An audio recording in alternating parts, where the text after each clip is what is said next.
Welcome to episode 119 of Ring Takes here after a wild weekend in wrestling and heading into the clash in Paris with WWE. We're going to be taking a look at AEW Forbidden Door, taking a look at NXT Heatwave. I took my lady to our first ever wrestling show and she enjoyed it, so more on that. And we're going to get into the Raja Jackson, son of Rampage Jackson, former UFC Bellator star, assault that took place in indie promotion. We're going to kick the show off with that, so stay tuned. One, two, my gosh, so close. He kicked out. He kicked out. He kicked.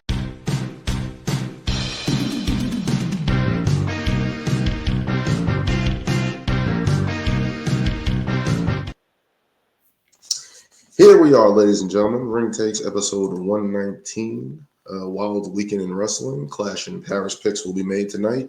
We're going to be getting into all that. Of course, I'm with Brian and Lewis, my co-host. A lot of stuff happening this weekend. I took my lady to her first wrestling show, so we'll talk about that in a little bit. AEW had a nice card this past weekend with Forbidden Door. And WWE Clash in Paris, we've been gearing up all week, all month for this. So we're getting ready to make our picks tonight. But let's get into some bit of news that was alarming over the weekend.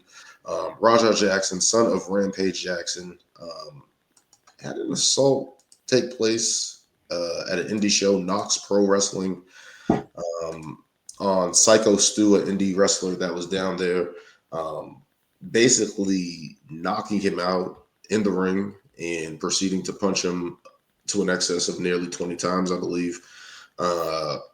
Lots of moving parts with this, a lot of videos, a lot of evidence coming out, a lot of thoughts on both sides, but I'll let you guys take the floor. What are your thoughts on this Raja Jackson, son of Rampage Jackson, assault incident taking place this past weekend?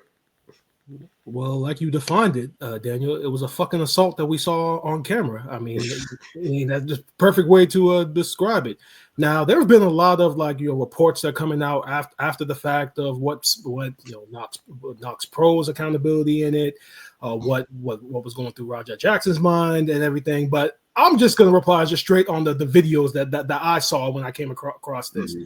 So they're saying that at first that they filmed a spot with the guy who was assaulted. I think his last name is Stu.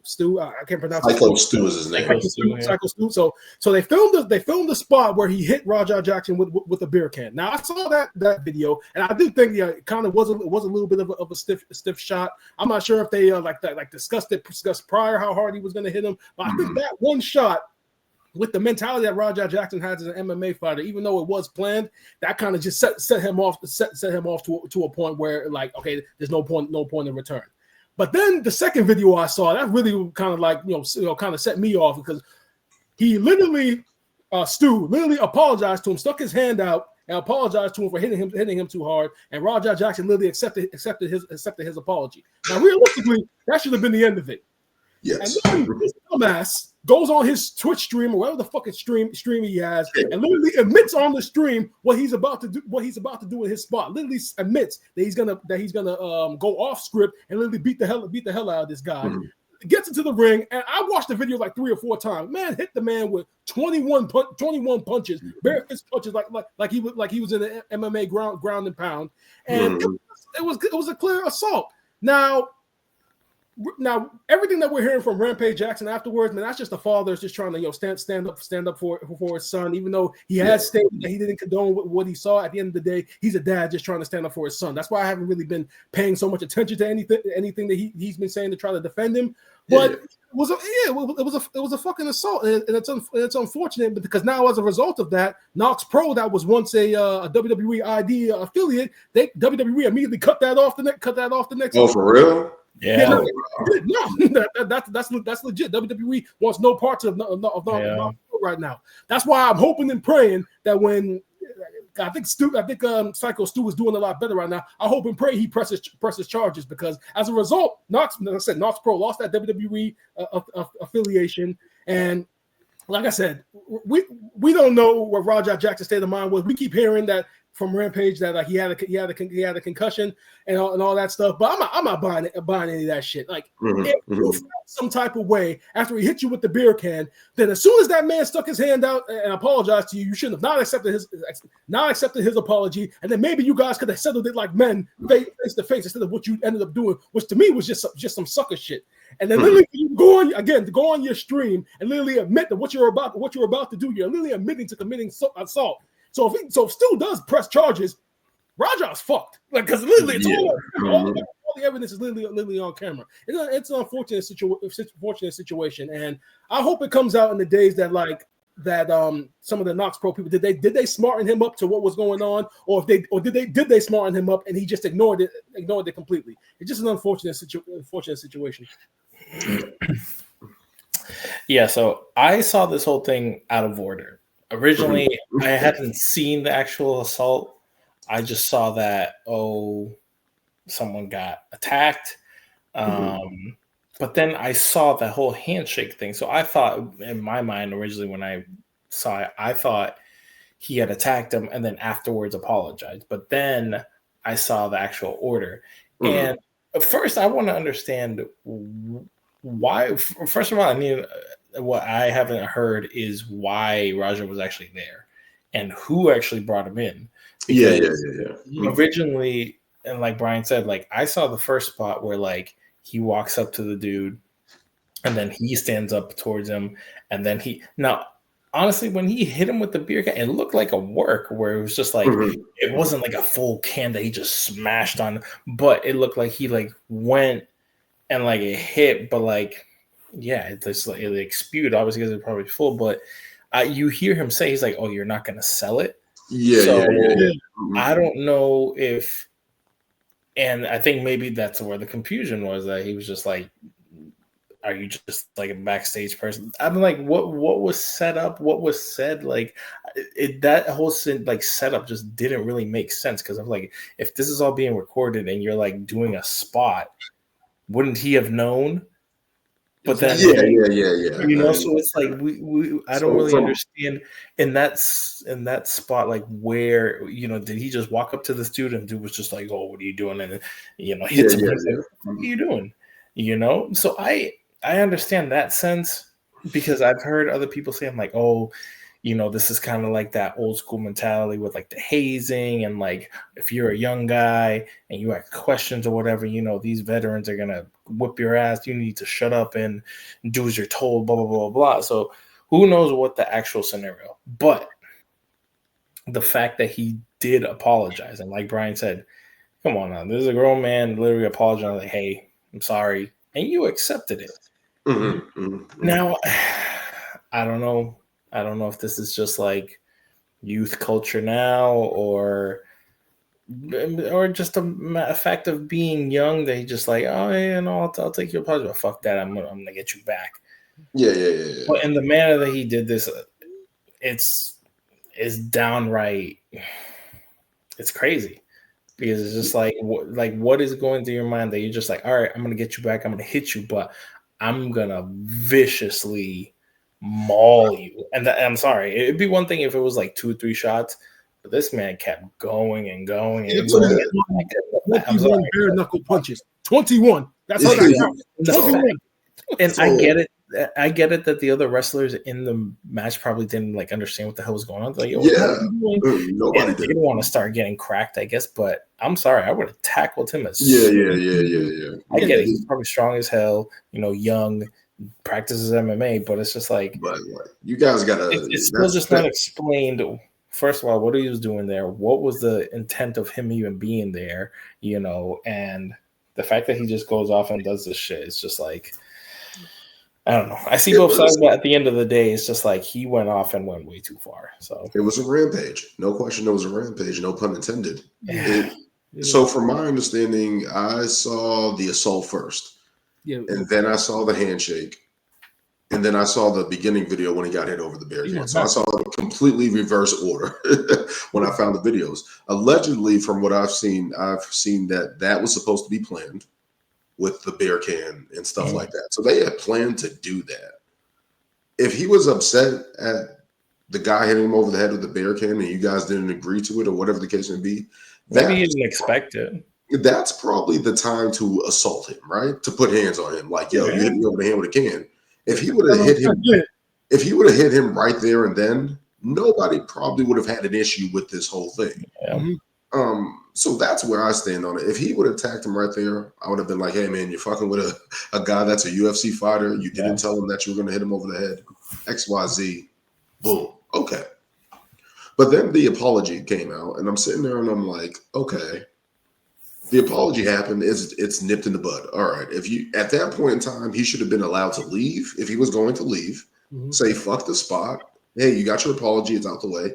I don't need to really be here if I'm getting hit over the head with a beer can. So that's how I looked at it. And then Brian sent the video in the chat where he's literally talking to somebody in the crowd. Yeah. Saying, hey, I'm going to go after him. I'm going to go off script XYZ. And it's like, okay, now you're incriminating yourself even more by saying that it's premeditated. And that's the issue where it's getting in there. Because if he got into the ring and then just wrestled him down to the ground after the German suplex and just wrestled him down to the ground, I would have been like, okay, that's a little serious.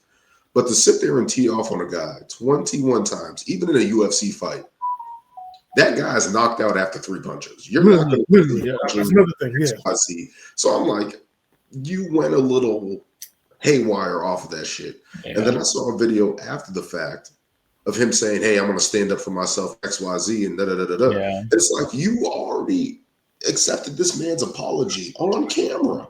Literally. So for you to turn around and then act like, oh, you were wrong to XYZ, as I said it in the chat, Rampage is going to have to pay a lot of money to make this go away, or his son is going to jail. There's no in between, unless Syco Stu just says, I don't want any parts of this XYZ. Because looking at it from Syco Stu's part, he apologized. He manned up to it and said, all right, my bad, XYZ. Mm-hmm. Now, I don't know if he's ever going to get a contract with WWE, of them being a WWE ID affiliate or whatever the case may be. But he now potentially loses potential earnings out of this whole thing. Potentially, if he ever even got called up to NXT or Evolve or whatever the case may be, whatever that working agreement is now gone. And then for him to get I don't get the details of his injuries and stuff like that. I think he has a couple of facial fractures and stuff like that. That's keeping him out of the ring. That's keeping him out of provide for his family if he has daughters or a wife, whatever the case may be. He can't provide a living for himself. Mm-hmm. He's going to be out for a little while. So there's a lot of layers to this where it's just whack on Rajah Jackson's part. It's getting confusing out there with Mark Henry standing up for him. I think RBD also stand up for him. Yeah. And I guess they're looking at it like protecting the business or whatever the case. I don't know what their angle is. Or they're just looking out for a young kid who they think made a mistake or whatever the case may be. But it's like now you're affecting a layer of Knox Pro Wrestling now losing funds. Mm-hmm. Those wrestlers losing funds. Like it's a domino effect of you having a moment of rage in spazzing. It's assault. Like you assaulted a man, and we know wrestling and stuff like that. People call fake and stuff like that, and whatever the case. But when you put hands on somebody, that's taking it to a different level. And again, I was mad at the wrestlers because maybe they were shocked that was going on. But also at the same time, it's like this is a brotherhood. I always go back to the video when a fan came and attacked Austin way back in like 96, 97. And Triple H just like beats the crap out of him. Triple H is a heel and tackles this dude and beats the hell out of him to protect Austin. So just looking at it from that standpoint, it's just sad all around. And, hell, I remember the time when the fan hit the ring and attacked Bret Hart during the Hall of Fame induction, how everybody hit the ring to protect Bret Hart. Like, so you just look at it from that standpoint. It's just a lot of, maybe it's the indie scenes and everyone's just there for a quick buck, just trying to, make sure they get their cash. But it's just like anyone trying to defend Rajah Jackson in this, especially after he accepted the apology, I'm just like, I don't see where they're coming from on that situation. I just can't. I can't get there. So in between the apology and the actual assault, there was another video that came out where like Rajah Jackson is backstage with another fellow Knox Pro wrestler, and that Knox Pro wrestler is actually telling him, "Yeah, bro, go get your lick back. Go get your." I heard that. I didn't see that video. Though. And then when they criticized that wrestler was saying, "Dude, I was clearly in character when I said that." And I'm just like, no, come on, man, get the fuck out of here with that bullshit. Yeah. like literally. How old is he again? Isn't he only like 19 or something, or 20? Let me look it up since I have my laptop. I think he's like 20, 21 years old. Yeah, something like I know he's young, but it's like he's 25. He's 25. So he's an adult. Yeah. You're not a kid anymore. You're not 18. I thought he was legit like 2021 or something. That's those charges, man. I want to hear what I briefly looked at the whole Mark Henry RVD because I know they were kind of just saying like, oh, these veteran wrestlers, the whole hazing stuff, and that's where I think they think like it's kind of justified because like I think they're trying to justify it in terms of like, oh, like you kind of brought this on yourself by doing this whole old school mentality of like hazing younger talent and stuff like that. But it's just like it'd be one thing if it was like 1 or 2 punches or whatever, like, yeah, I'm going to get you back for what you did to me in the back. But this was a complete giant assault type thing. Yeah, I saw what Mark Henry said too. And where exactly is this defined as hazing young talent? Because he hit him with the beer can. Wasn't like bullshit on that because exactly is the hazing? That's what I think they were saying like, oh, look at these guys in the back getting drunk and blah blah blah, and it's like was that on camera though during any of this stuff that we're talking about? Was that on camera? Drinking alcohol? I call bullshit on that because he's not signed to be a wrestler. He was making an appearance there. It looks like it doesn't. We don't know the details if he was signed to a contract or XYZ. He was making an appearance. Mm-hmm. So for them to act like this is hazing, hey, we're going to haze somebody that's coming in to give us press, that exposure or whatever, or that just doesn't make any sense. That's like Sonny coming on our show and I'm hazing him coming in when he's helping us promote the show and stuff like that. You know what I mean? Like that doesn't. That's like having Karrion Kross come in and I'm trying to give him shit. Yeah. You need to learn respect before you get to do anything. It doesn't make any sense and I don't know. I'm just not going to fly with that. I understand what they're trying to do. They're probably trying to protect him and be like, hey, this is a young kid, young black kid making a decision like this. But it's like, it's as clear as day. This wasn't in the card. This wasn't planned. Like he went off script, like, by a mile. It's not even close. So we'll see what happens with that, with the fallout and more details coming out of that. We'll get more. I think I just read something that Syco Stu was he started a GoFundMe and he had some people that made donations like Chris Jericho and a couple other wrestlers have donated to help him with his medical bills and stuff like that. So hopefully he gets the help and he can be able to make a speedy recovery on that note.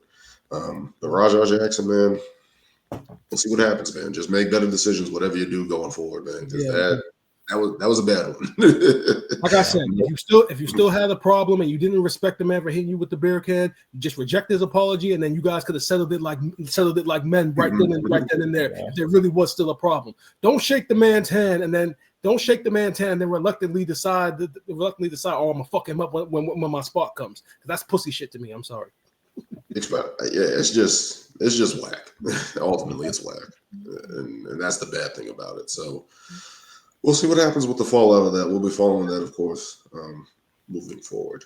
But let's move on. Let's get into our picks in Clash in Paris. A couple matches on the card, 5 matches on the card. But let's first take a look at the match that is not on the card. Obviously, Naomi's championship match with Stephanie Vaquer has been put on the back burner. Obviously due to her pregnancy. Congratulations to her as always. And what are you guys' thoughts on the direction they're going with this? Because I still felt like they should have had a match or announced something like a tournament or something, or do a fatal 4-way. And I don't know. There's many directions that Raw's going right now. Of course, we got Becky and Nikki that we're going to talk about in a minute. But I don't know. I just feel like there's a lot of directions they could have went. But what are your guys' thoughts on Stephanie Vaquer not being on the card at Clash of Paris? Okay, so the last month, Stephanie Vacker's booking has been fucking atrocious, and I'm so annoyed by it because if you look at like the last month, the week that Naomi wasn't the week that Naomi was announced that she wasn't medically cleared, they had her in some backstage segment with Io Sky, pretty much saying I'm still the number one contender. Then the next week, Naomi makes her announcement. I think Stephanie Vacker is in another backstage segment, like acknowledging the announcement. Then this past week, another fucking backstage segment where Adam Pearce tells her that the Clash match is off and that they're gonna find an opponent for her to go after the vacant women's championship.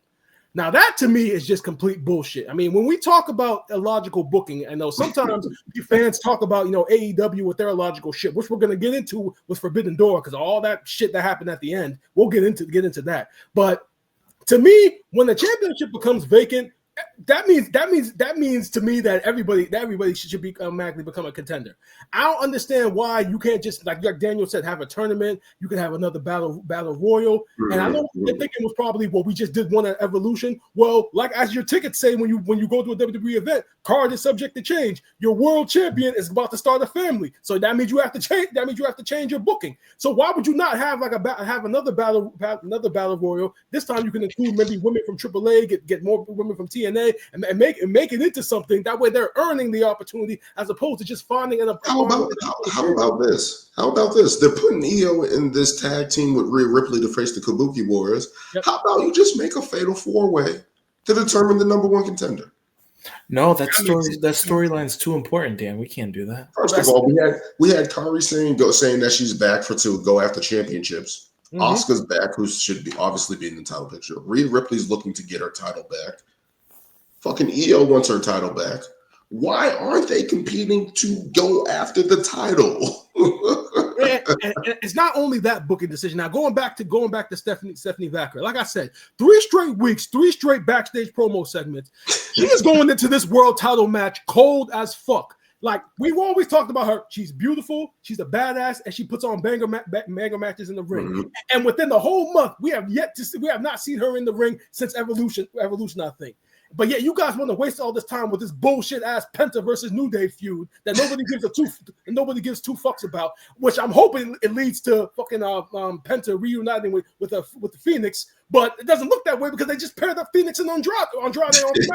So what the fuck is this feud going to? I would rather have seen Stephanie Vacker in matches against Ivy Nile, against Candice LeRae, against somebody to remind people as to why she won the Battle Royal and as to why that she's this beautiful badass that puts on these banger matches like she did in NXT. Like I said, she's going into this title match cold as fuck. And now it's like no matter who she's facing, it's like okay, if she wins it, we haven't seen her in the ring for a minute, and if she loses, it's like, what the fuck? So it's like going into the match cold as hell. Like, why would you not feature her weekly instead of putting her in these bullshit backstage segments? Maybe a highlight package showing that like of all of her wins, everything she's done in NXT, and why we should be taking her seriously as a contender. None of that shit. Just some bullshit ass backstage segments week after week. Maybe this is where they're doing the Bayley vignettes.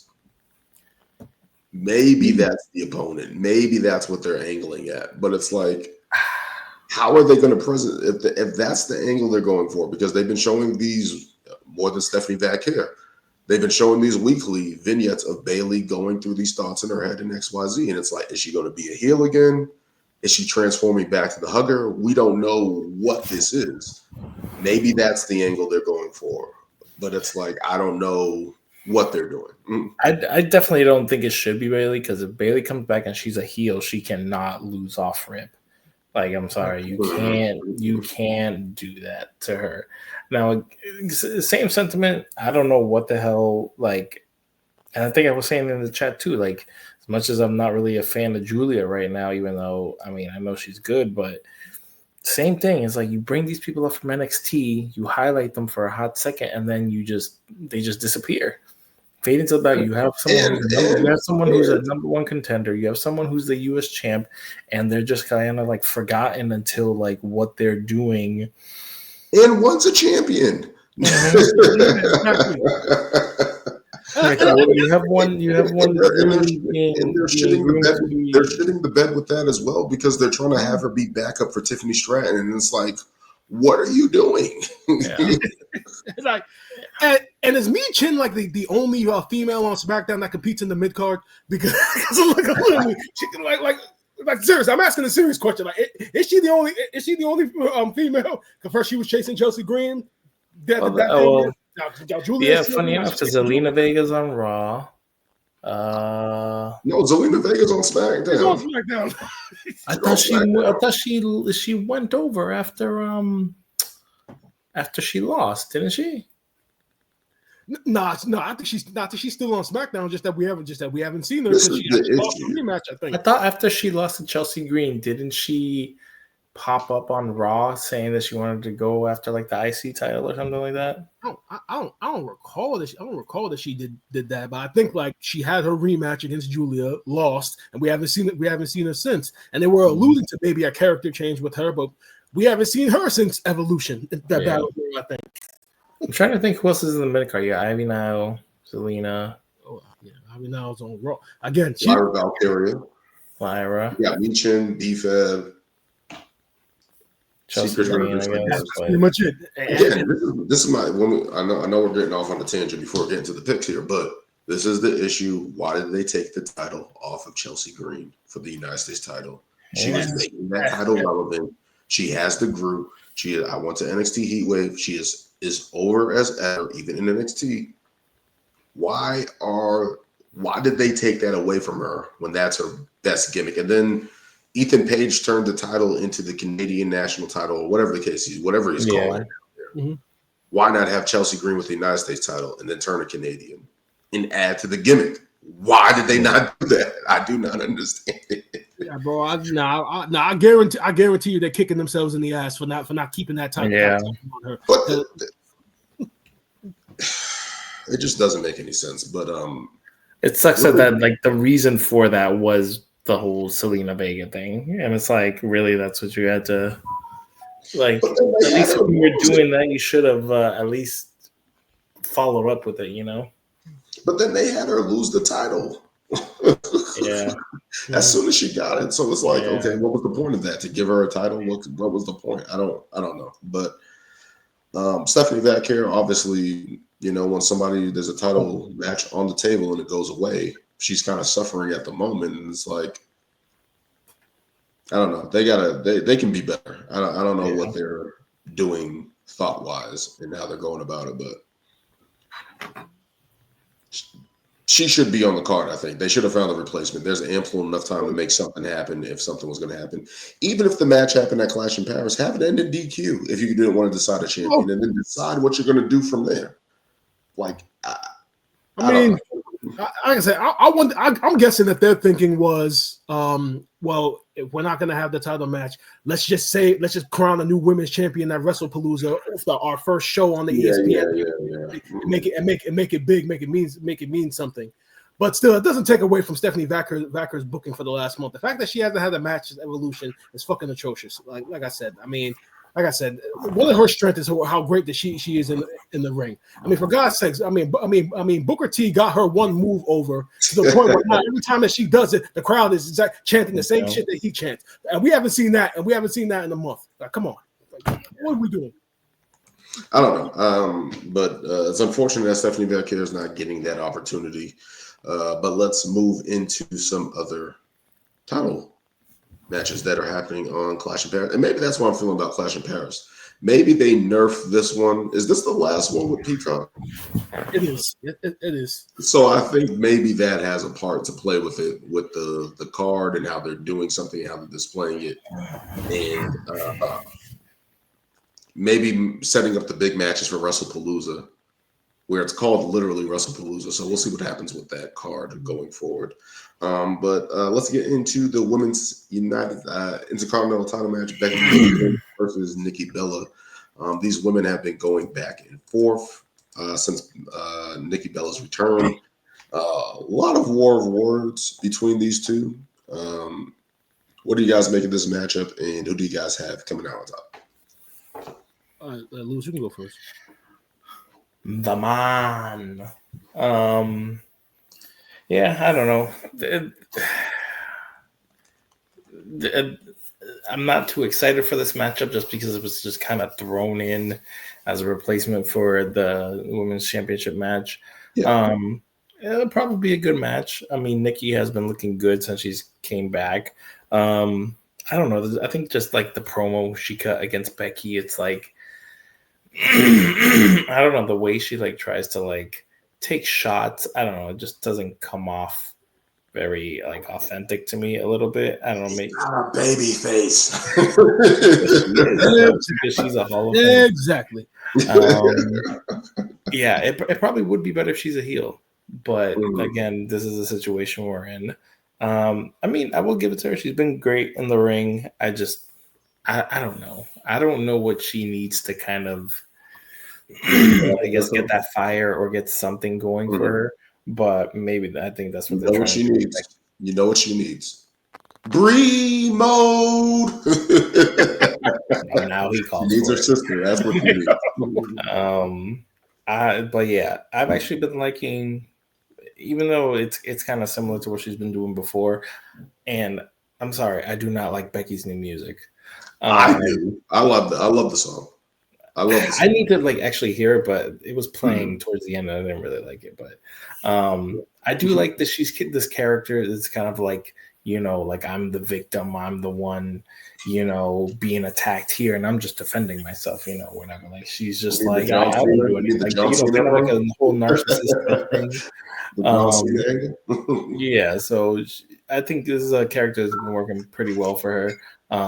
But I also don't see her losing the title to Nikki right now. So yeah, I got Becky winning this one.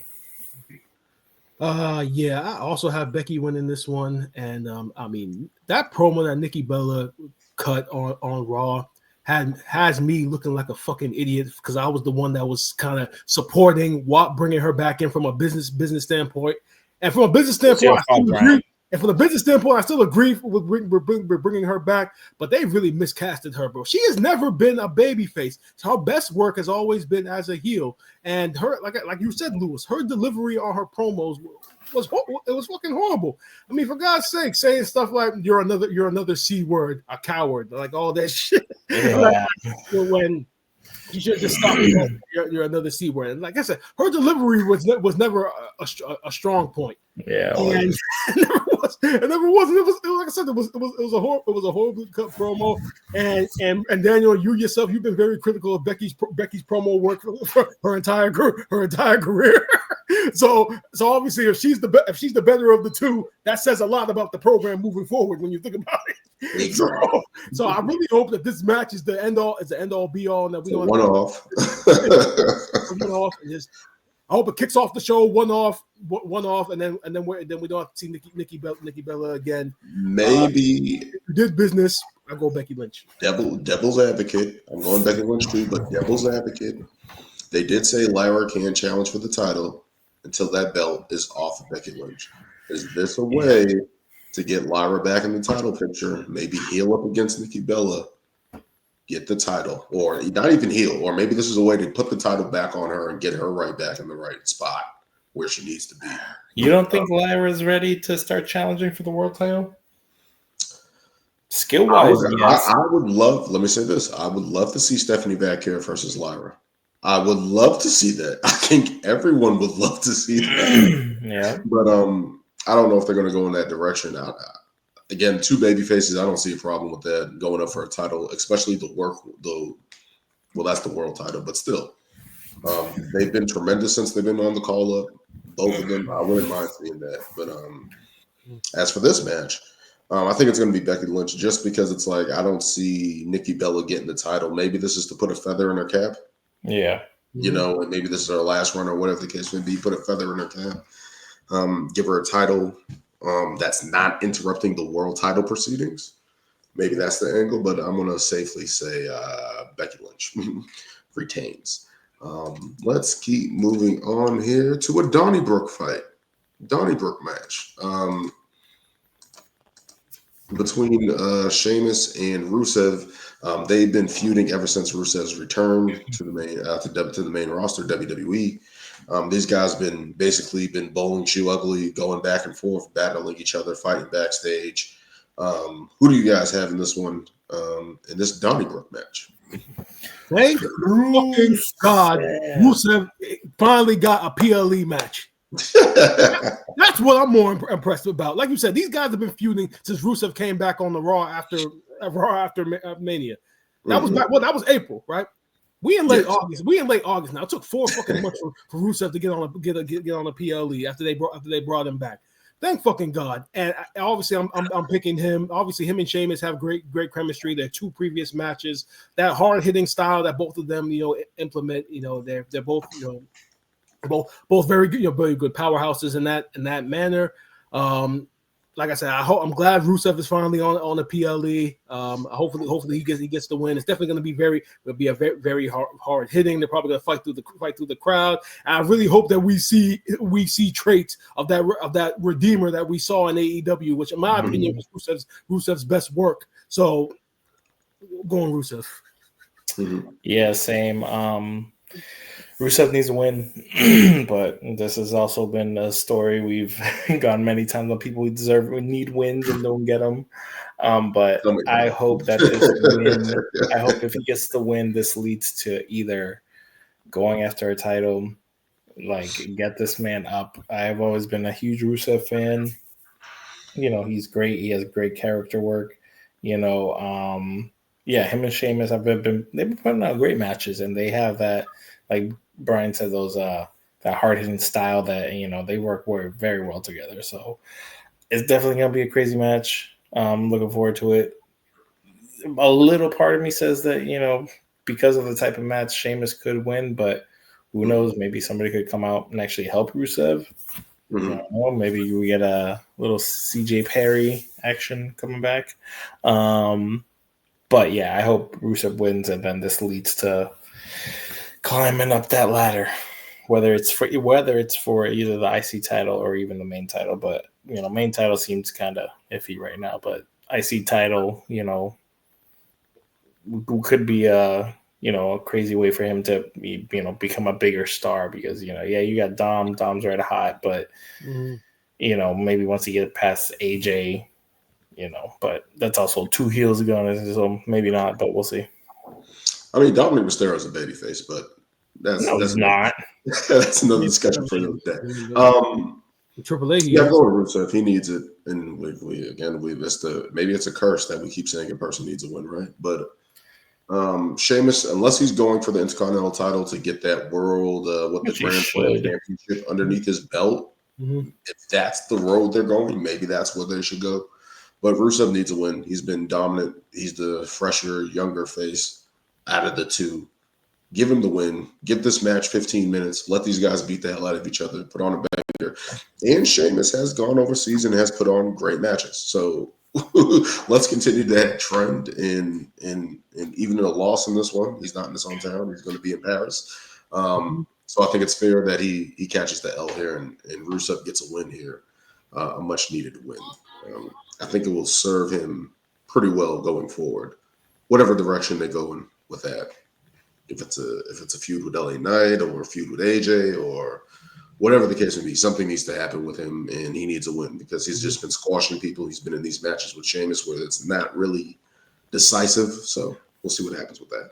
Let's keep moving on to Roman Reigns versus Bronson Reed, the Tribal Chief versus the Tribal Thief, the Ulafala versus the Shulafala. Who do you guys have in this match of titans between Roman Reigns and Bronson Reed? Oh, really, Lewis? I think I do, because as much as probably Bronson Reed could use the win, honestly, I think right now Roman probably needs to win. Kind of be, especially after that promo he cut about, he's lost everything. He needs to, I think it's him getting the win is going to build momentum for whatever they're going to go forward with next. I don't know if he's getting a title shot anytime soon, but I think, I don't know. Roman also has it. I mean, what was the last match that Roman had? SummerSlam with the tag team match. Tag team match at SummerSlam. Yeah. So, he hasn't really, he's, just been back on TV. I kind of don't see him. I guess I can see him losing. Obviously, if Bronson comes out, it helps him, or Seth comes out and costs him. But I also have a feeling that Jay's gonna come out and help him out and everything. So, or whoever. But the Samoan. Yeah, I don't know. I see him. I kind of see him getting a win. I don't know.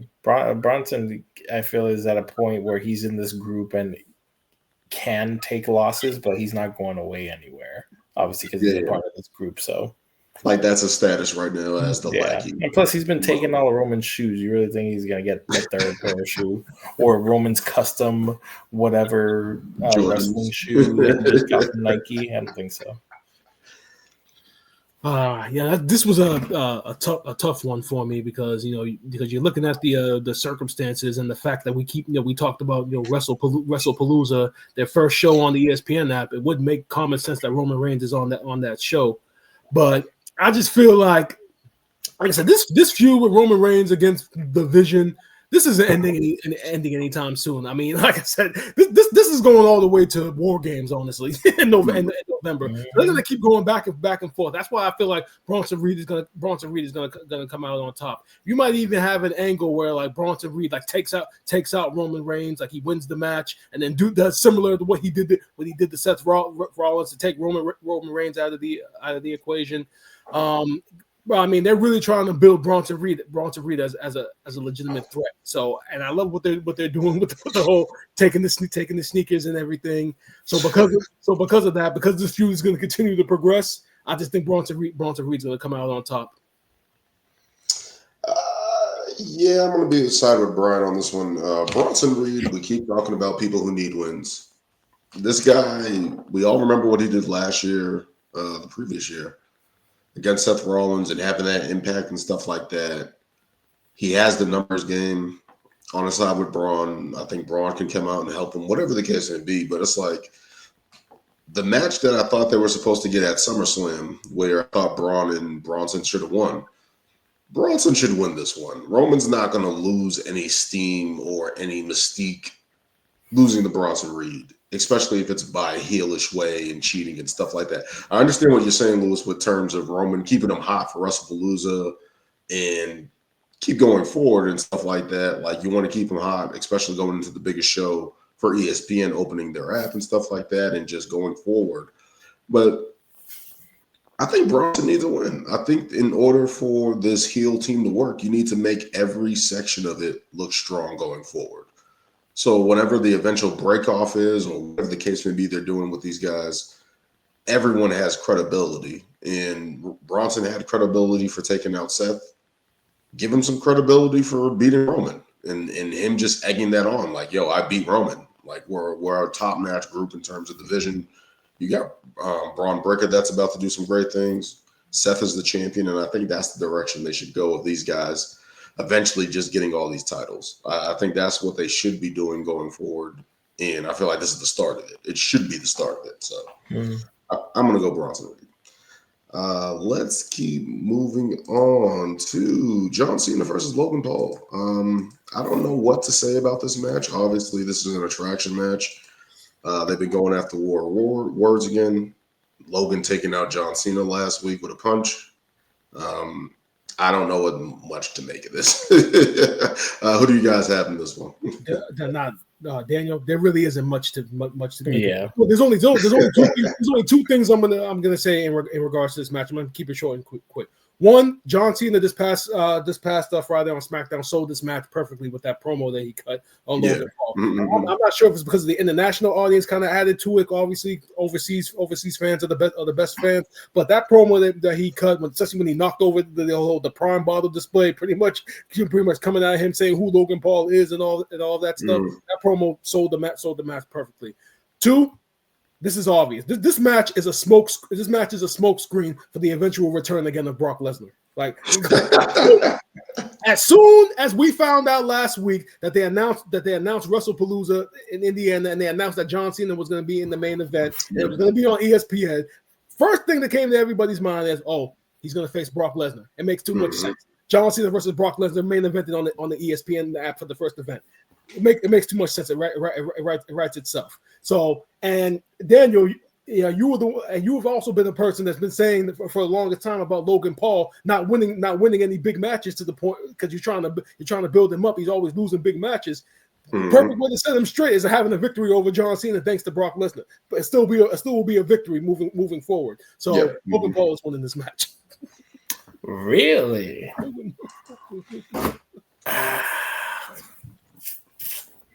So you think he's come on, Lewis, you're going big match, John. Yeah.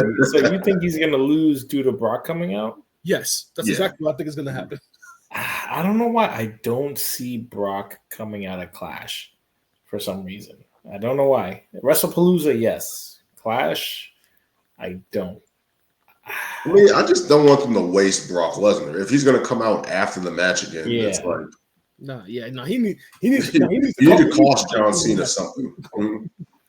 Because they need a reason. They need a reason to go at it. I know you could talk about him attacking him at SummerSlam, but that was at SummerSlam. So it's like, was John just going to call him out and just be like, okay, I remember what you did at SummerSlam after he just beat Logan Paul. So the animosity kind of has to continue. So I'm sorry. Something's telling me that John isn't losing this match. Big match, John. Exactly. It's Paris. Everybody's gonna be going crazy for him. I'm going Cena. I don't know why. I see this as you just don't like Logan Paul. You don't want him to win.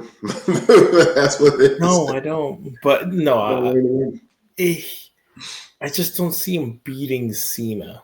Yeah, if he wins, obviously it's gonna be heelish tactics. Maybe Drew comes out, helps him out. But we could also have Truth come out and help John as well. I don't know. I think this is my thinking. I think if they are gonna use R-Truth in any capacity, he's just gonna be he has to help. Yeah, he's gonna be dog food for Brock Lesnar to get at John Cena. Probably. I think that's what the angle is for him, unfortunately. In terms of Logan winning this match, I think it also adds credence to the world title picture to get him back into that main event level, because I can easily see Drew fighting Cody at WrestlePalooza or whatever the case may be, or maybe a triple threat between Drew, Logan, and Cody. Mm-hmm. And maybe that gets him back in the title picture, and he's like, hey, I beat John Cena. I'm a megastar. It just adds to him. He needs something. He just can't keep showing up, especially during these weeks, and not doing anything. You know what I mean? They got to make it count, but I can definitely see the Brock Lesnar angle coming into play at Clash in Paris for sure. So me and Brian are going Logan Paul. Lewis is going big match John Cena. John Cena. Let's get into the fatal four-way for the World Heavyweight title. We got the champion Seth Rollins. Is this his first defense? Making his first defense in a fatal four-way, week after week, pitting LA Knight, Jey Uso, and CM Punk against each other, led to him getting put in the fatal four-way for the World Heavyweight title at Clash in Paris. Who do you guys have in this one? Very, very simple. Seth freaking Come on. I second that. I'm still trying to figure out why Jey Uso is even in this match. Because he got to keep Jey Uso hot. Because Roman's not in it, so Jay's going to be in it. And these are, like we said, these are going to be all the people who are going to be in War Games. It's his first title defense. He's not losing it. He has the vision. He's not losing this title this night. If he does, that would be a complete out of left field. And we're like, so you guys just kind of cut this whole his cash in and everything that quick. I just don't see that happening. The title won't be in jeopardy for Seth Rollins until we get that one-on-one match with CM Punk. Until then, whoever he faces, whoever he goes up against, there's a good chance that he's going to end up retaining regardless. So Seth Rollins. Yeah, I'm going Seth Rollins too. I don't see him losing after his first title defense after doing the heist of the century. There's too much. He has this group. He has everything going for him. The other guys are showing contention between all of them, especially with how Monday Night Raw ended. LA Knight and CM Punk already don't like each other. And then you had Jey Uso super kicking after Roman got into his head about building legacies and winning titles and stuff like that. So I'm glad they did that with Jey Uso because it's like you got to keep him hot in terms of him wanting that, right? In terms of him just not wanting to be a lackey or anything like that. Him actually wanting to win the title, I thought that was important. LA Knight's obviously fighting for pride and stuff like that against CM Punk and stuff like that. CM Punk's fighting to get the man who wronged him. So I like all the moving parts in this. It's just very hard to pick any of them against Seth Rollins. So I'm going with Seth Rollins as well. So the picks for Clash in Paris, we're all going Becky Lynch to return our Intercontinental title. We all have Rusev winning the Donnybrook match feud against Sheamus. Me and Brian are going Bronson Reed. Lewis is going Roman Reigns. Lewis is going John Cena. Me and Brian are going Logan Paul. And we all have Seth Rollins retaining his World Heavyweight title at Clash in Paris. Those are picks. So we'll see what happens after that. Let's get into some stuff that happened on Sunday night. AEW Forbidden Door. I actually caught up quite a bit of this. I still have 3 matches to go. But from what I saw, it was a pretty good card. From what I saw, the first couple of matches there, I was impressed by the Fatal 4-Way with Mercedes Moné, Bozilla, Persephone, and is it Alex Windsor? Was in that match? Windsor, I did like that match. I felt like all those women from the other promotions were doing well as well in that match. Okada and Swerve was a solid match. I'm very surprised he beat him clean. Yeah, and I think that was really why not? I'm not because on the Dynamite, I think like a week before, I think Swerve had alluded to that he had a knee injury. So that apparently he is out. He is out now. I mean, they did that angle after the match, but they had him. With the chair shots to the knee and everything. Yeah. So I knew from right then and there that more than likely he's not coming out on top. I thought he would at least got screwed by the Doghouse family or something. But I think they're banned from the ringside. Wasn't that the stipulation? Like, I don't think it was, but I didn't hear it. Yeah, that's why Prince Nana wasn't at ringside. Yeah, he came out after the fact. He came out after. But basically, I thought it was a solid match between those two. They played at the injury really well, and Okada looked good in the match. I was bothered by. I know it's weird. I know Edge and Christian just reunited. Yep. But I was bothered by they brought back Kill Switch in a manner that made him seem like he was a type of Kane character, right? And then just to have him lose. Like, I don't know. He needs to just be on his own at this point. I don't know why he's in the group or whatever. Remember that was supposed to be Nick Wayne in that spot. Yeah. So they threw Kill Switch in from a story perspective to kind of make it all make sense, put it together. I was watching Dynamite earlier. They kicked off the show pretty much announcing that they're going to do FTR versus Cope and Christian at All Out. Pretty much saying that like we took care of Christian's problem, now we're going to take care of Cope's problem. That's literally what they said in the promo. So I think they were just trying to wrap this up until at least we get Nick Wayne back from his injury, and then they're probably gonna do the 1-on-1 with Nick Wayne and Christian when he comes back. Mm-hmm. But the tag team match though, I mean, it was nostalgic to see those two guys together. All those years. I mean, we all grew up with them. Back in 99, 2000 when they were together in all the TLC matches, all the title reigns, 5-second poses. So seeing them together from a nostalgic standpoint was good. Was a good thing to watch. So from that standpoint, it was a good way to open up the show. Another match that I saw was Zack Sabre Jr. defeating Nigel McGuinness. That was a good match. Very technical. I'm surprised Zack Sabre Jr. still has the IGWP title this long. I don't know what's going on with New Japan, stuff like that, but I thought it was a pretty good match. Nigel McGuinness, 13 years out the ring, still able to go like that. I'm just like, that's insane. But I thought it was a pretty good match. Did he retire off for injury or he just stopped? I think it was. Yeah, I think it was, from what I remember, I think it was either hepatitis or something because they did WWE. I think either WWE or himself. They did a little documentary, like documenting like his last match and everything. and talking about how like so a lot of these guys like Brian Danielson are like more inspired by his style and everything. So it is very commendable to see him come back after all these years. I mean, he's great on commentary.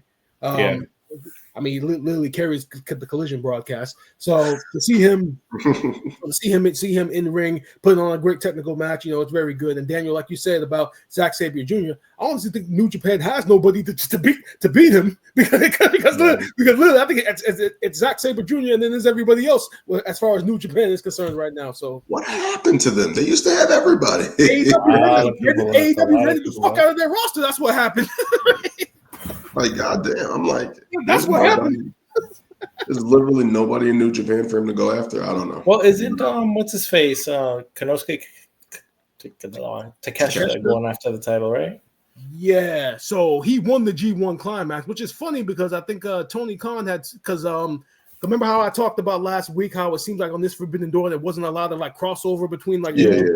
So apparently it was because they booked this Forbidden Door when they're right in the middle of New Japan doing the G1 Climax. So all of their main talent is in this tournament, and then Stardom, they had their own tournament going on. So literally Forbidden Door was right in the middle of all that, so a lot of their talent wasn't available because they were in more important tournaments. So and funny, Takeshita, he's an AEW guy. He wins the G1 Climax. He's going after Zack Sabre Jr. Not a New Japan guy, an AEW guy. Funny. I don't know, but congratulations to Takeshita. That's impressive to win the G1 Classic like that for them to do that. They don't normally just do that for anybody. So congratulations to him. Brodito are the new tag team champions after defeating FTR and the Hurt Syndicate. Who were the guys in the jumpsuits? Did they ever say that? Yes, they did show them. Yeah, it was a Ricochet and Gates of Agony. I had such a fucking problem with this whole thing. Now, Lewis, you saw how the match ended. How fucking funky that finish was. Did you see the finish of that match? Yes. Yeah. That was the most clunkiest shit I've ever seen. Clunkiest shit I've ever seen in my life. Yeah. They hit their finish, and the referee counted to 5. Essentially, the referee counts to 2, realizes the shoulder is up, counts to 3 again. Has fucking Cash Wheeler looking like a fucking idiot because he's trying to stop the pin. Initially, he stopped himself from stopping the pin. Then the ref keeps counting, and then he tries to go after it again. And he looks fucking ridiculous, man. The way the finish looked completely out of whack. It's so horrible. And my thing is, I don't think the whole booking decision that they made with the Gates of Agony kind of taking out the Hurt Syndicate. My whole thing is this, because Ricochet, because he went on social media afterwards on AEW's page, and he showed the video of him getting punked by the Hurt Syndicate that one time on AEW. Oh yeah, okay, yeah. They punked him and said like nobody, MVP told him like nobody likes to kiss ass and all this stuff. And they punked him, serving as the reason why that he did what he did. My whole thing is this. Wouldn't it have made more sense if the Hurt Syndicate retained the titles and they're in the ring holding the titles up, and then the Gates of Agony and Ricochet attack them, beat them down, stand over them, and then go after the tag team titles? Or have the Hurt Syndicate lose the belts by getting pinned because the Ricochet and the guys there. Lending more credence to that report that was up that the Hurt Syndicate didn't want to lose the title straight up to TR.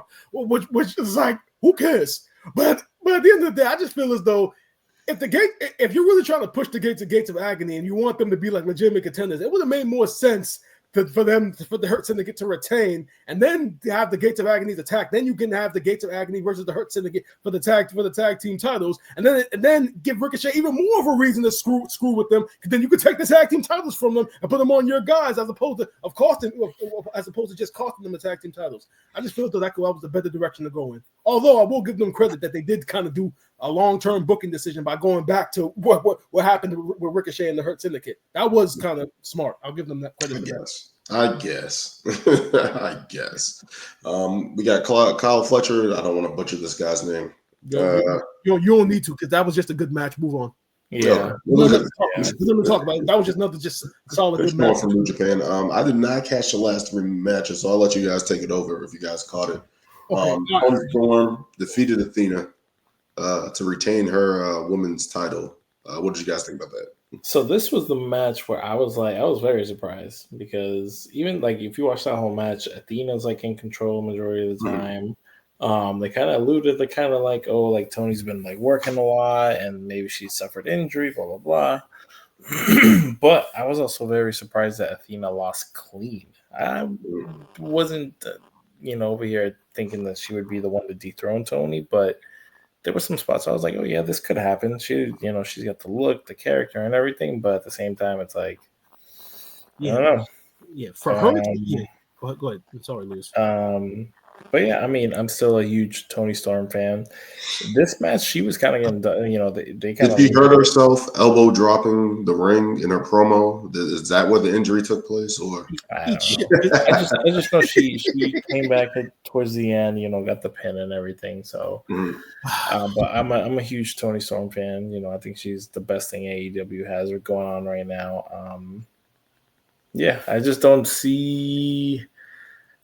Just I think just because I'm also a huge Athena fan, I really wanted her to win the title. I didn't think she was going to be able to beat Tony Storm, but I thought maybe she'd either get DQ'd or something, and then leads to another match or whatever. So, but she's so good. I don't know why.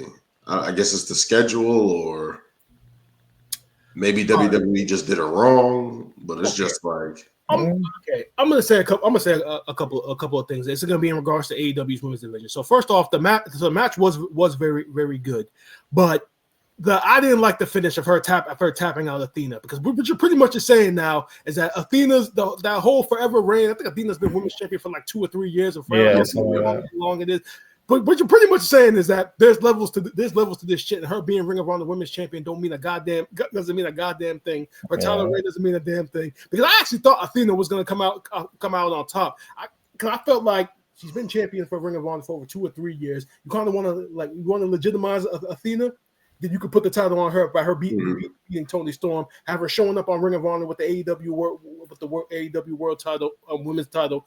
I felt like that was the best way to go about it. But now you just have her tap out clean. Now go the fuck back to Ring of Honor and do whatever the hell you would. I see that as they're trying to. I think they're still trying to build Tony Storm and Mercedes Moné going after each other at some point. And that is where I was going. Look at this card. There was only 2 women's matches. And those 2 women's matches involved both Tony Storm and Mercedes Moné, their top 2 talents. Now, if we go back to that fatal 4-way with Mercedes, the 2 talents that stood out were Persephone and Bozilla. Most specifically, Bozilla. After that match, and Bozilla was trending. People were talking about how good she is. I thought she was pretty good. Yeah. People were begging Tony to sign her before WWE puts does. Too late. And my whole argument was, why look, if you go back to the card on the pre-show, there was an all-star 8-women's tag team match that included, I think, like Queen Amanada, Thekla, Sky Blue, Julia Hart, Chris Statlander, Willow. All these female talent that you got on the fucking pre-show, and it literally pretty much screamed out like, okay, there's Mercedes and then Tony, and then there's the rest of our fucking division, which really doesn't mean as much as Mercedes and Tony. So now you guys want to sign Bozilla, and she'll literally fall into the same conversation as these other women on the pre-show. So that's why I was just kind of like, what do you mean they should sign Bozilla so she can end up like how Megan Bain is right now? Megan Bain is a fucking Amazon that should fucking be world champion right now, or at least be put in that contender spot. But she had that one title match at Dynasty, and then we haven't seen her since. Now she's been in this feud with Queen Amanada, Chris Statlander, and everybody, and Willow. And it's just like, do you really want to sign Bozilla just so she can be like that? If Megan Bain can't make to the next level, what makes you think they're gonna do the same thing with Bozilla? Yeah. like, come on, like what the like? Yeah. I just don't know. I don't know what they're doing. And this is my thought process here. I would have rather seen Athena in the Fatal 4-Way with Persephone, Bozilla, and Alex Windsor to show off the ROH title. And have Mercedes Tony 2, and then maybe at the Wrestle Dream or whatever the next one is, have Tony and Mercedes 3 or whatever you want to do, in regards to that. But I don't know. I just felt like Athena, I just don't know what they're doing with her. And maybe she's just happy to be there. But it's like she should be doing a lot of things and winning a lot of titles and doing more than ROH. In my opinion. I know have dropped the title to the Minion or who's our Minion? Billy Kay. Billy Kay, yeah. Have her drop the title to her, have her carry the ROH division or whatever the case may be. Is anybody paying attention to the women's division outside of Athena? No. Give those women a new look. Push Athena onto. Daniel, no one's paying attention to the whole fucking show outside of Athena. Yeah. But I mean, I'm not saying that she doesn't generate views, but I mean, like, how much pull is she pulling to ROH just by having that title? Like that's the way you got to start making. If it don't make dollars, it don't make sense. You got to start figuring out a way to make something else happen. Matter of fact, I don't know. I'm not going to say it, but I'll just leave it alone. Did I just close out of that? But we had Hangman Page versus MJF for the AEW World Title. What did you guys think about that one? If you guys, match of the night.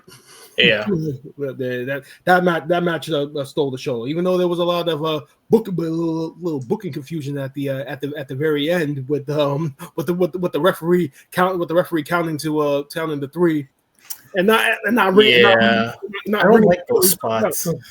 It's just like, bro, when the ref counts to 3, so does the ref have to call for the bell, or does the bell automatically ring after the 3 count? So that's the thing that always confused me. Because realistically, once the ref hits 3, shouldn't the bell automatically ring, or does the ref have to call for it? So because he literally counted to 3 and he was knocked out, couldn't call for the bell, and then literally I think Hangman's foot was on the rope, and then like MJF got up, and I think so who then? Oh, Mark Briscoe then came out. Mm-hmm. Came out and distracted the referee. Distracted everything, and then MJF then went back to Hangman to try to get his foot off the rope. That way the referee would then call the bell, and then he got busted moving his foot. So the referee thought, no, his foot's on the rope, so the match continues. Yeah. And it was just confusing because, like I said, like normally after the 3 count, even though the referee doesn't call for the bell, after the 3 count, the bell automatically ring? Should the match already be done? But then they went at it for another 5 or 10 minutes afterwards. It was a great back and forth, which led to Hangman coming out with the win. And it's very weird what they're gonna do moving forward, because it's initially coming into the match, MJF's contract wasn't on the line. Yeah. Now he still has the contract, so. And I guess Tony Khan had said that afterwards in the post media scrum that from now on, if you win these gauntlet contracts, now you got to give the champion a heads up a week ahead of time now before you cash the contract in. I don't know why he decided to do that.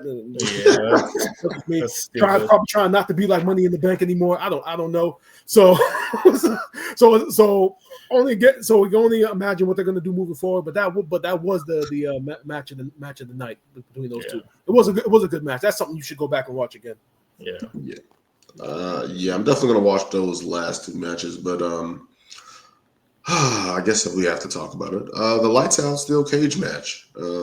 Let me make sure I get everybody in here. The Golden Lovers, Darby Allin, Will Ospreay, Hiroshi Tanahashi defeated Aid Kid and the Death Riders, the Young Bucks. And what is this? Whatever the case may be, they defeated the Death Riders group, the Young Bucks in game. All right. I saw the fork thing before we started. Your favorite spot? Brian, you sent it in the chat. Yeah, and I'm just like, Darby Allin is never winning the AEW World Title. He is never winning it. I'm the one that made that predict that at the beginning of the year, mind you. He is never winning that title doing that shit like that. He is never winning. Come on. We had that spot with Jeff Hardy and Randy Orton practically doing the same thing. And they're both He just took his ear piercing, which was already kind of loose, and just like twisted it, didn't he? Yeah. I mean, that's what these matches do. They have crazy spots. They have, there was the one with the flamethrower with threatening to set, somebody on fire. Darby was also involved with that too.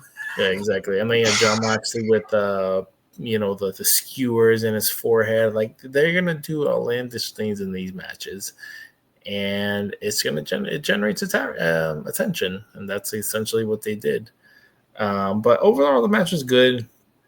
Some cool spots. What was it? The one with Darby Allin and was it Sid, or what is his name? The other dude on Gabe Kidd.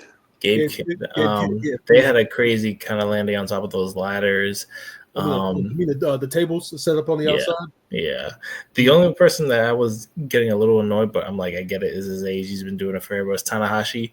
And I'm like, this man moves weird, but yet he still moves fast. I don't know. I was like thoroughly confused watching him move. It's like Terry Funk. If you ever seen Terry Funk, but he still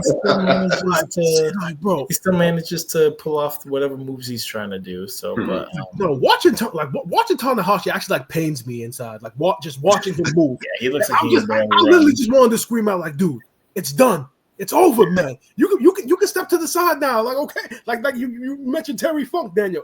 Like watching some of Terry Funk's last couple of matches, just like, yo, come on, man, just stop it.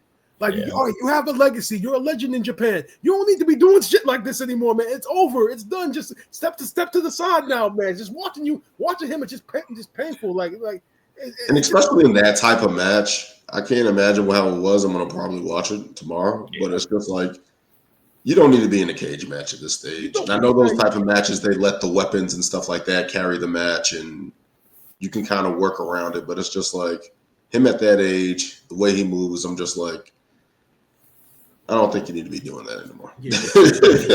but like Lewis said, the match, the match was what it was when you have a multi-man car collision with AEW.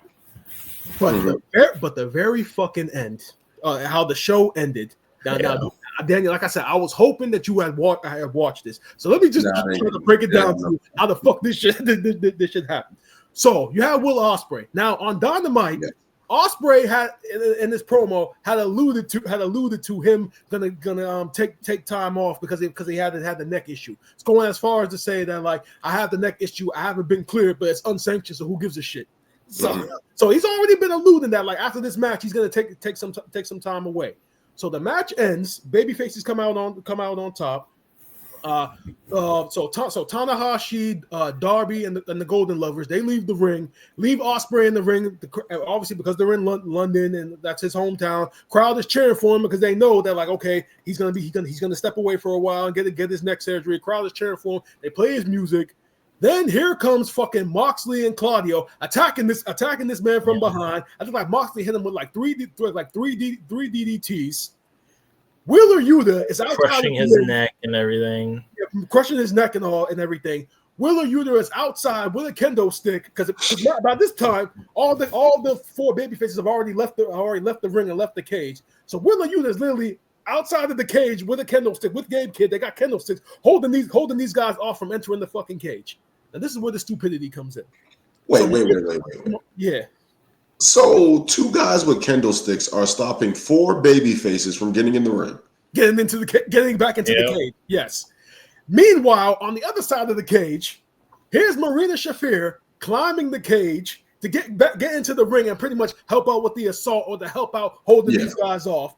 These 4 dumbasses are outside of the ring trying to get into the cage. When they could have just climbed over. Exactly. When they could have just climbed over and helped. There's a video of fucking Kota Ibushi like running body first into the cage. They're trying to run the shoulder first into the cage, trying to get in. And these motherfuckers are literally with kendo sticks holding them off, literally looking at the cage like, what's going on? And we can't get into the cage. Make matters worse, Samoa Joe, Will Hobbs, Shibata, the Ops, they come running down and they do the exact same shit pretty much like I'm just standing there. Hobbs tries to climb the cage and he randomly climbs down. I don't know why. And literally Samoa Joe is literally screaming, raise the fucking cage, raise the fucking cage. These 7 dumbasses are standing out there. Now one of them is thinking, hey, well, why don't we all just go to separate sides of the cage and let's all climb up at the same time? That way we can all get to him. And literally, they just stood right there, watch Ospreay get beat down. They put him the chair around his neck. Claudio, I think, stepped on it once. I think Moxley stepped on it again to take him out. Then I think they raised the cage and then everybody left. It was the most illogical shit ever. You just made your baby faces look like complete idiots because they're literally just standing there when all of them could have literally just climbed the cage. At 7-on-3, 7-on-3, literally. With the third person being a woman, all you guys could have just climbed the cage all together, and took out these guys and gotten the Ospreay. It just was a really stupid scene that really wasn't needed because Ospreay had already alluded to the fact that he was going to be stepping away to take the century. So they just wanted to make sure that he was off TV. So was this like the Daniel Bryan angle? Where is Daniel? My bad, Bryan Danielson. He's back. He's on commentary. So that was a positive point of the show, him being on commentary, because it brought back the days of him being in the Cruiserweight Classic with Morrow. Because he's actually a very good commentator. He needs to be on more. But I think like he left before the show because because he didn't want to get into issues with the Death Riders because obviously they took him out. He had conflict of interest, so he wasn't on commentary for the show for that match. But man, it was just very illogical because, like I said, Ospreay had already alluded to the fact that he was going to be taking time away. So you didn't really need to do this. You should just let him have this moment, go off of the air, and just leave it at that. You didn't need to do these post or not have him tell people that he was going to take time off. Or that too. Exactly. That probably would have made more sense and had more of effectiveness. But this is AEW, ladies and gentlemen. They continue to do their own shit. It was nonsensical. They make no sense. Well, these dumbasses standing in front of the cage. Like I said, Kota Ibushi running in shoulder first, trying to break through the cage. I'll definitely try to watch it tomorrow. I'll definitely catch up and watch it tomorrow. But that's AEW Forbidden Door. Sounded like it was pretty good besides some questionable booking decisions there. But it's an AEW show, ladies and gentlemen. So we'll see what happens with them going forward with AEW. I believe Wrestle Dream is next. I believe they're going to Canada. Yeah. So I think that's all out actually. Yeah, all out. Oh yeah. It's all out. Yeah. That's all out. Keep forgetting that. All right, whatever. All in, all out. I know. I don't know. But before we go, NXT Heatwave, I took my lady to her first wrestling event in Lowell, Massachusetts. NXT Heatwave. It was pretty good show, top to bottom. She enjoyed it. Standouts that she liked Obafemi. Obafemi's big. and that match with Javon Evans. And Lewis, you said you don't like when they have the confusion with the 3 count. And when that 3 hit. Okay. When that 3 hit for Javon Evans. I'm gonna say this right now. That was the Lowell screw job. Javon Evans should be fucking WWE to be NXT champion right now. I don't give a fuck if his foot was under the rope. The ref counted the 3. The referee is knocked out. So how many times have we seen a ref count to 3 and be like, "That's the match"? And this weekend wants to be the wait, I hit 3. No, let me take that back. I'm like, the second fucking ref counted the 3. The first referee was knocked out, so he's not even in the equation right now. Get knocked out. Nobody cares about you right now. The second ref counted the 3. The match was over. And like you said, Daniel, you were there live. When the crowd thought he won, the crowd went crazy. They thought the crowd went crazy. That match was awesome. Lewis, when you catch it, when you catch the rest of it, David versus Goliath, easy story to tell. Everyone thought for Javon Evans, the young OG in the match. Just a great atmosphere in there. Everyone was going crazy. My lady loves Jordan Grace. She loves Jordan Grace, how strong she is and how she is in the ring. That was a pretty good match. I'm glad Blake got I don't want to spoil it. But overall, top to bottom was a great atmosphere. Actually, I'm putting together a video of our ride up there and the show and the videos I took from there. So definitely going to be uploading that soon. But NXT Heatwave was great, top to bottom. Chelsea Green is as over as ever. She's a superstar.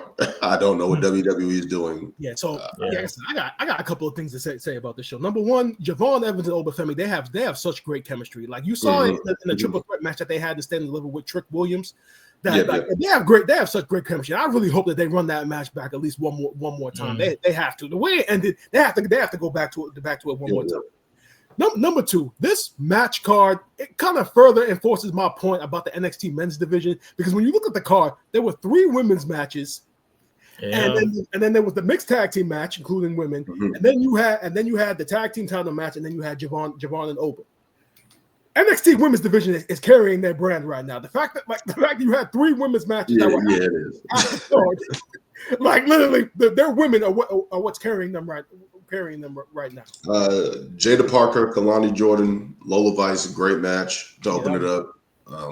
See, and I know we both kind of picked Jada Parker to come out on top, but I think the fact that she keeps coming up short, I think she's going to end up being the one that ultimately dethrones JCJ, and we're just building towards it. Because right now she's turning into a baby face now, especially character wise with what she's doing with Lash Legend on NXT. So I think eventually she's going to end up being the one. The tag team title match was good. The mixed tag team title match had me in tears because it really goes to show you that it don't matter if you do USA versus Canada. At the end of the day, the crowd is going to cheer for the more entertaining characters. Like I said, Tavion Mitchell and Tyra Steele, like Tavion Mitchell just literally came out of the NQCC and people are still getting used to him. Still, she literally was introduced to everybody again 2 weeks ago. So I don't know why the hell they thought that them being from the U.S. was going to be. I thought it was just bad booking. And everyone was another what's his name? Who the wrestler that left? The Olympic gold medalist. Oh, you mean Gabe Stevenson? Yeah, exactly. Oh man. Yeah. I don't know, bro. That USA that shit don't work, especially with the way the country is now today. Yeah. Nobody gives a fuck about that shit. Yeah, like it was just that match was just. I'm sitting there and I shared a video in the chat. It's me and my girl against everybody else in the arena screaming USA. Everyone else is screaming Canada.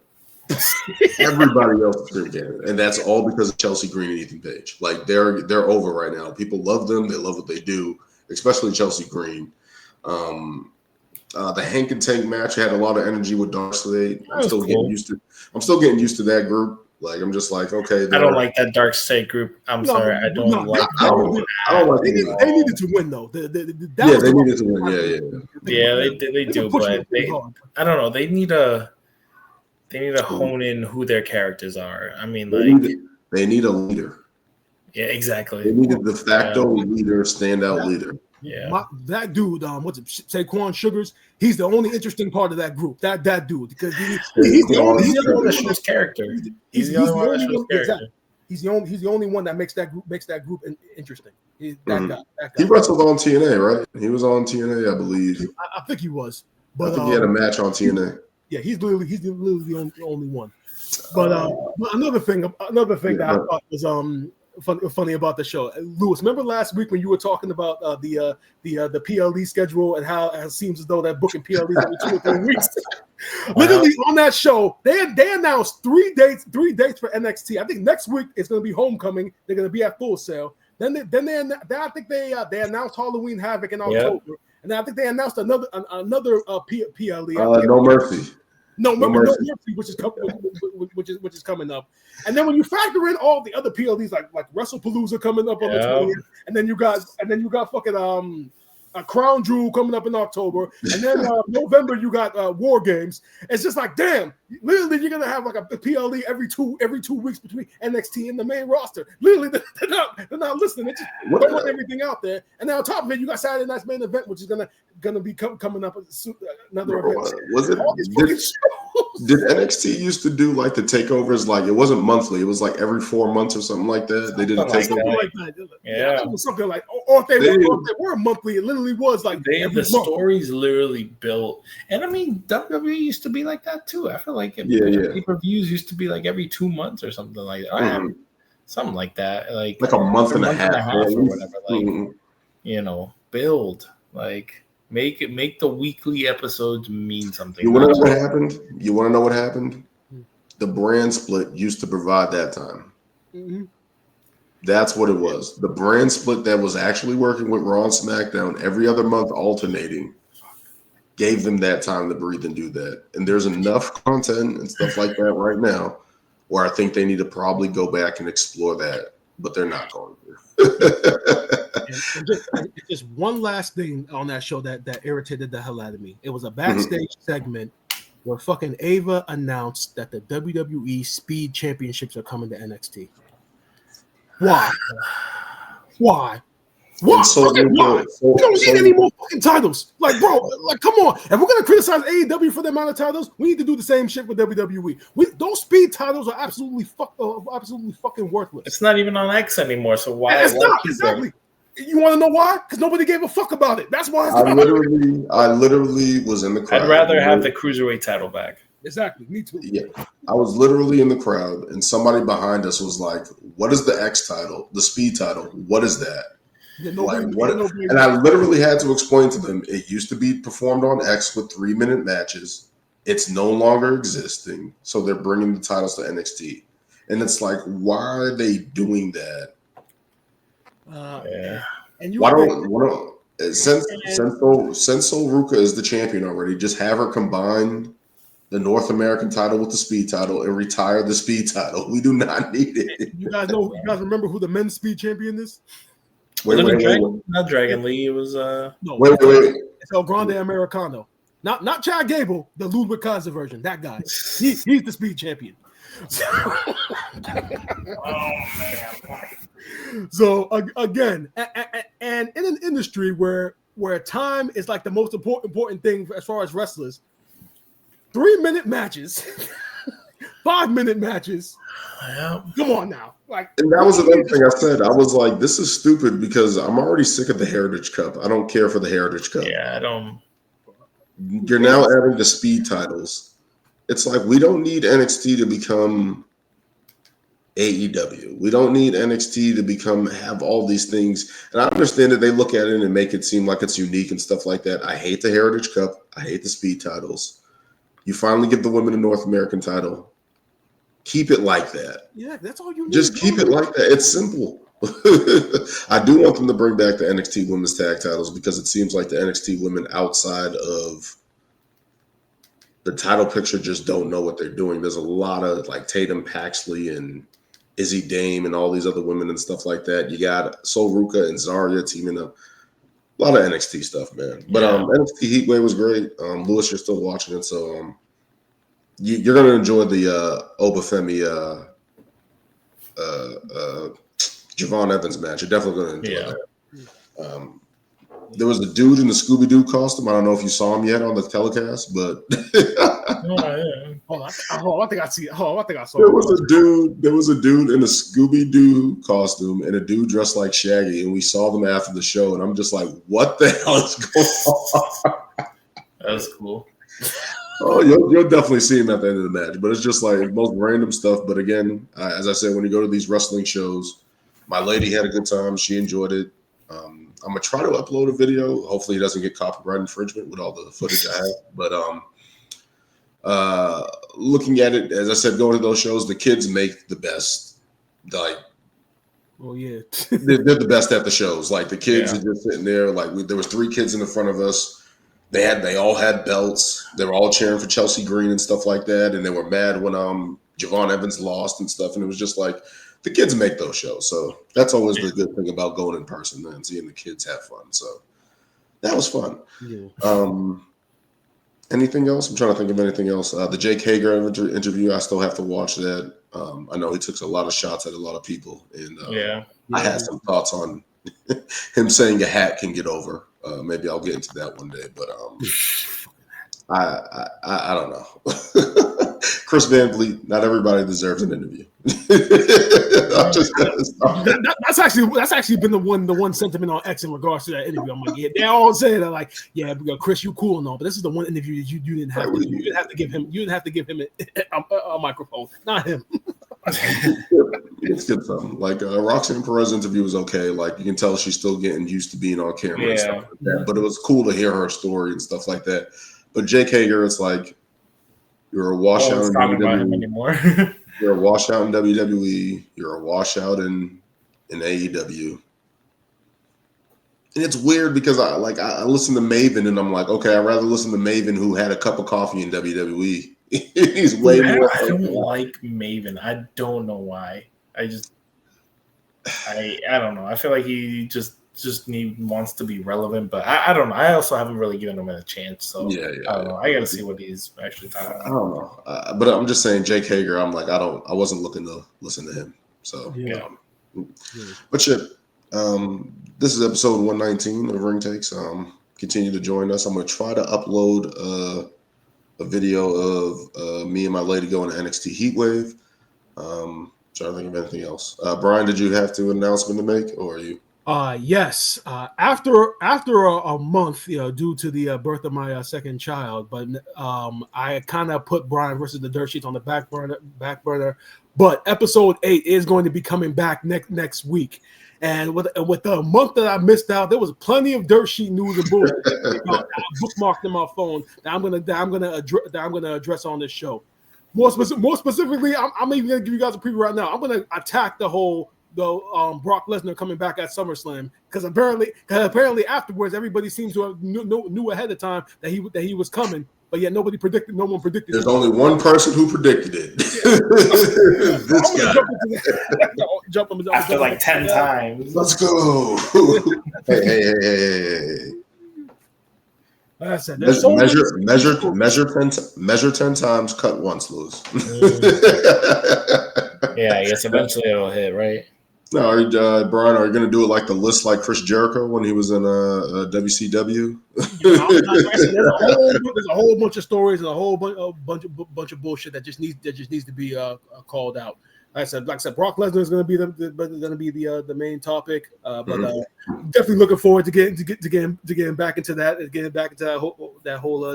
my whole demeanor and attitude when doing that show. So let's stay tuned. Look forward to it. Can't wait. That'll be premiering next week on Tuesday. So we'll check that out. And we're supposed to have Sonny Kane next week on the show, giving his reaction to Clash in Paris as well. So stay tuned for that as well. But until next time, don't forget to like, comment, and subscribe. And remember, people, always kick out on 2. Till next time. 1, 2, 3.